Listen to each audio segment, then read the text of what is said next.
मंडळी नमस्कार. रामबाण उपचारमध्ये मी प्रकाश कचरे तुमचं स्वागत करतोय. तर ह्या वनस्पतीचं नाव आहे माका. तर माका ही तुम्हाला दलदलीच्या ठिकाणी किंवा असं भाताच्या शेतात कसं कुठेही तुम्हाला सहज अशी मिळेल. तर याचा असा आयुर्वेदिक उपयोग आहे का बघा, आपल्या बऱ्याचशा माता भगिनी असतात किंवा अनेक जण असे असतात की त्यांना केसाची समस्या असते बघा. केस गळतात, केसांची वाढ होत नाही.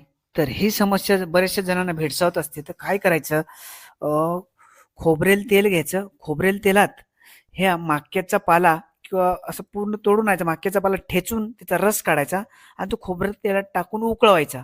उकळवल्यानंतर थंड झाल्यावर ते गाळून तेल काचेच्या बाटलीत किंवा प्लास्टिक बाटली जी असेल ते भरून ठेवा आणि नेहमीच जर तुम्ही हे वापरलं ना, तर तुमची केस गळती थांबून जाईल आणि केसांची वाढ सुद्धा चांगली होईल. एवढासा प्रभावी आणि साधा सोपा उपाय आहे. माका या वनस्पतीबद्दल दिलेली माहिती आवडली असेल तर माझ्या रामबाण उपचार चॅनल लाईक करा. नवीन असाल तर सबस्क्राईब करा.